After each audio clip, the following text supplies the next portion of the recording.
Good morning, Saturday, the 5th of September, 2020.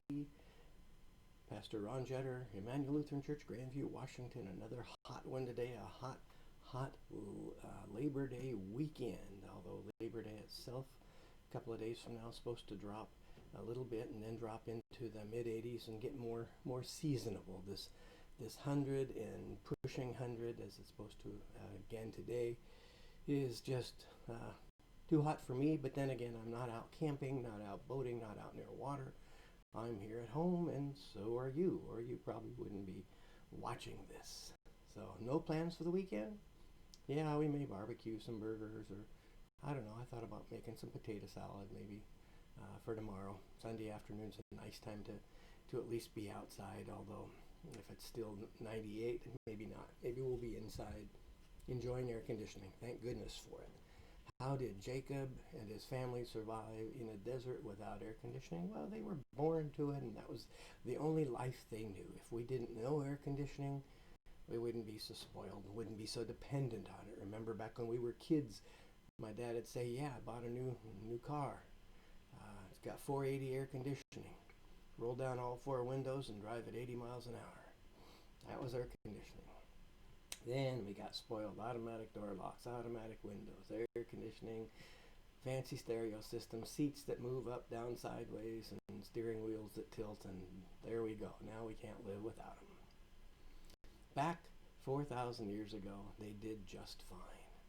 Although they didn't travel very fast either, as Jacob told his brother, yeah, I'd love to travel with you back to Seir, where you live, but we're kind of a big group here. We travel pretty slow, so go on ahead. And his brother Esau said, I'll leave a few folks with you then. Chapter 33 then ends with this odd detail that really belongs more to chapter 34. It's about how Jacob came into the city of Shechem, which is part of the land of Canaan, part of what is today Israel, and camped just outside of the city. And the story will then deal with the family of the sons of Hamor. And Shechem, for whom the town seems to be named, it was probably named after a much older ancestor, but Hamor, who's the head of the town, has a son named Shechem.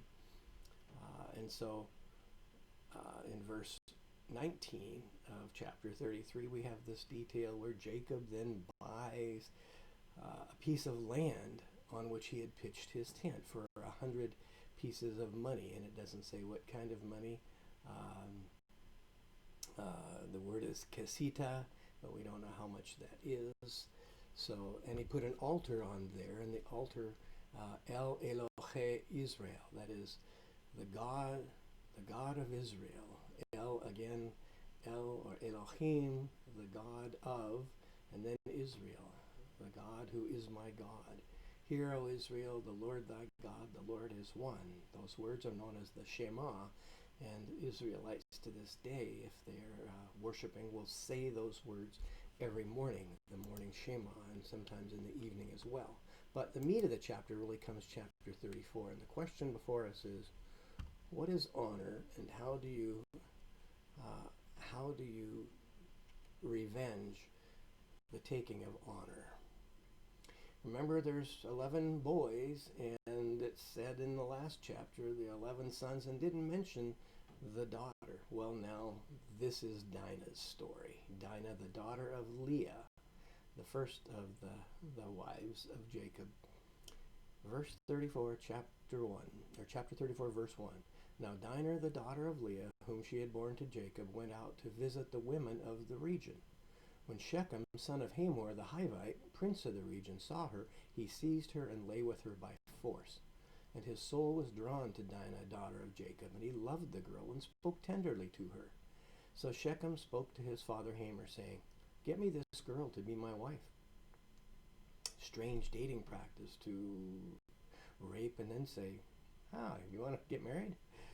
Now Jacob heard that Shechem had defiled his daughter Dinah, but his sons were with his cattle in the field. So Jacob held his peace until they came. And Hamor, the father of Shechem, went out to Jacob to speak with him, just as the sons of Jacob came in from the field. When they heard of it, the men were indignant and very angry, because Shechem had committed an outrage in Israel by lying with Jacob's daughter, for such a thing ought not be done. Now, a word here. There is talk of how we may use today's standards to judge the behavior of things people did back when they were in college or so and so, and it's an easy thing to do to say, well, we can't judge the behavior of people 3,800 years ago by our standards, and we can't. We did not live then. We can't judge the people by any standards but our own today. But this is a case where we have to take the story at face value. So, on face value right now, the outrage is that Dinah had been raped by someone who desired her and now wants to marry her. So he's going to do the honorable thing according to the Hivite custom. Hamor spoke with him, saying, "The heart of my son Shechem belongs for your daughter. Please give her to him in marriage. Make marriages with us. Give your daughters to us, and take our daughters for yourself. You shall live with us, and the land shall be open to you. Live and trade in it, and get property in it." Shechem also said to her father and to her brothers, "Let me find favor with you, and whatever you say to me, I will give. Put the marriage present and gift as high as you like. I'll give whatever you ask. Only give the girl to be my wife." So this is his sense of honor. He didn't sense that he was doing something outside of his culture, but it was clearly outside the culture of Jacobites, or the Israelites as they are now going to be called. So there's two different cultures with two different standards. But what's really going on? Now we'll find out that there's more to this story. Verse 13. The sons of Jacob answered Shechem and his father deceitfully, because he had defiled their sister Dinah. They said to them, "We cannot do this thing to give our sister to one who's uncircumcised, for that would be a disgrace to us." Was that what the real offense was? That Abraham's descendants were now set aside by the sign of circumcision, and an uncircumcised man had forced himself on Dinah, who was born of the circumcised Jacob, of the people Israel. "Only on this condition will we consent to you, that you will become as we are, and every male among you be circumcised. Then we will give our daughters to you. We will take your daughters for ourselves, and we will live among you and become one people. But if you will not listen to us and be circumcised, then we will take our daughter and be gone." Okay, so they're saying, you said set the price as high as you want. Here's the price. All of you take on the sign that our God makes us sign, and then we'll all be like we're one people. Sounds good. I mean, really good business sense, really, and good international relations when you think about it. Here they are. They're in the land of Canaan, in the land of the Hivites, a particular tribal area. They have their own king, their own rulers, and these people have said, "We're willing to live peacefully among you. Let's have intermarriages." That was done throughout history. Europe, it's still done today. Queen Elizabeth of England married a prince from Germany, from Saxony, and it solidified a relationship. And at one point, the royal family was a little too friendly with Hitler because of that. That had to end. Nonetheless, Philip Mountbatten is still related to a German royal house, and he's still the royal consort to Queen Elizabeth, and they're both still alive in their 90s. Wow. And Charles may never be king. Anyway, back to this story. On this condition, the words pleased Hamor and Hamor's son Shechem. The young man did not delay to do the thing because he was delighted with Jacob's daughter. Now he was the most honored of all his family. So Hamor and his son Shechem came to the gate of their city, spoke to the men of the city, saying, "These people are friendly with us. Let them live in the land and trade in it, for the land is large enough for them. Let us take their daughters in marriage, and let us give them our daughters. Only on this condition will they agree to live among us, to become one people, that every male among us be circumcised as they are circumcised. Will not their livestock, their property, and all their animals be ours? Only let us agree with them, and they will live among us." And all who went out of the city gate heeded Hamor and his son Shechem, and every male was circumcised, all who went out of the gate of his city. On the third day, when they were still in pain, two of the sons of Jacob, Simeon and Levi, Dinah's brothers, took their swords and came against the city unawares, killed all the males. They killed Hamor and his son Shechem with the sword, took Dinah out of Shechem's house, and went away. The other sons of Jacob came upon the slain and plundered the city because their sister had been defiled.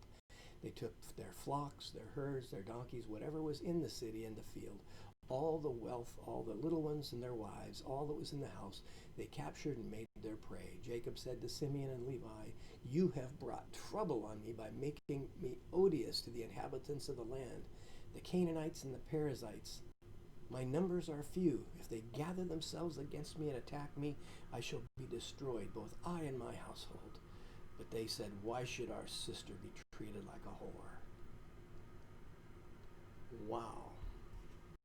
So they decided to avenge the dishonoring of their sister, and they plunged and they murdered and they wiped out the Hivites completely. Now the Hivite women and children were Israelites. And so their numbers grew, but they didn't grow in fighting men, in fighting strength. Now they are larger, but even more dependent, more weak. And Jacob is afraid that the word will get out that these Israelites just destroyed the Hivites by deceit. They wouldn't care about the rape of Dinah. That's not their cultural understanding. There was no offense. But now what seemed like a good thing turns to a bad thing. And did they do the right thing? And was God honored? Stay tuned. 10 a.m. worship tomorrow morning on Zoom.